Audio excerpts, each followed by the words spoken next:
Hello, so we are at the Perth Business Gateway and I am speaking with Dr. Francis Norman here today as part of CODA. Do you want to give a quick introduction as to what CODA is?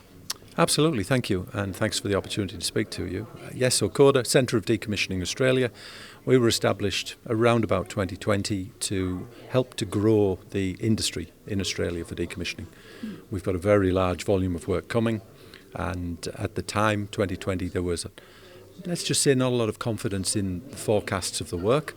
So we've spent a lot of time over the last few years building knowledge, travelling around telling people of what's coming up, also helping to build a base of knowledge within the Australian workplace as well around just what's going to happen with decommissioning. Yeah, fantastic. And so noticed in one of your reports that there is estimated over 40 billion of decommissioning work necessary, and with half that work needing to take place within the next decade. So what is the sort of challenges with WA in sort of tackling that and kind of meeting those targets? Yeah, the 40 billion is US dollars, so it's real dollars, if you like.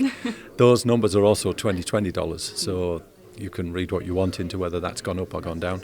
They are national and they're Commonwealth waters, so that is in and of itself an enormous step change. Prior to 2020, 2019, there was almost no decommissioning activity whatsoever in Australia. We had no industry there. We have no history of having an industry there doing the decommissioning work. Historically, when most of our offshore structures have been built somewhere else and brought to Australia, so we lack a lot of that infrastructure as well that we need. So essentially we needed everything.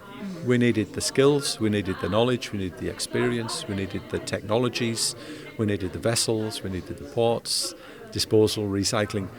We came from a very low base to get all this lot established. The industry though has really jumped on board with all of this.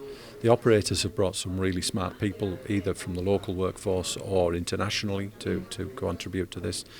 And the service sector has very much got on board with the volumes of work. We're seeing a lot of companies come from all over the world, largely from the UK and from Northern Europe, bringing their technologies, bringing their solutions, bringing their skills as well. It's a good start, but as the volumes increase, the more the merrier. We've got a lot more need. Yeah, fantastic. And what do you hope for the future developments with more Scottish supply chain companies coming into Western Australia? Well, the Scottish industry here has been doing decommissioning works for a decade plus. A lot of experience here, a lot of people who, they know what works, they also know what doesn't work.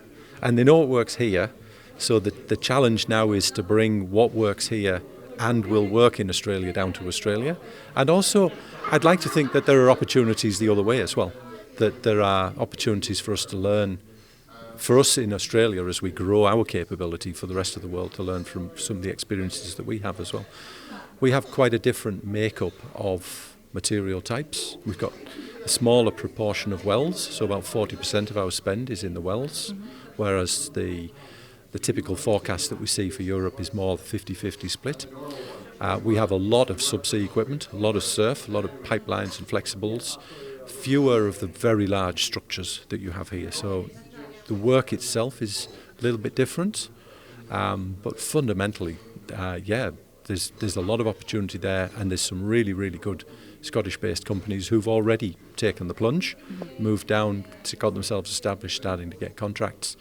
Had a lot of conversations just this week and ongoing with a lot of other Scottish and Aberdeen-based companies as well who are looking very hard at the Australian market as a good place to come down and start to do some work. Yeah. And lastly, how important is it for a continuous relationship between Western Australia and the northeast of Scotland as we both navigate through the energy transition and the decommissioning of oil and gas fields? I would say it's critical. There are 3 or 4 or 5 jurisdictions around the world that have got deep experience in this space. You've got here, you've got the US, and Perth has been for a long, long time has had a deep relationship with Aberdeen, specifically Aberdeen in Scotland. The more we build into this, the more we lean into this, the more we share knowledge and share learnings. Western Australia is about to embark on some offshore wind work. We've got a lot of decarbonisation activities. We've got hydrogen projects underway. We've got carbon capture and storage.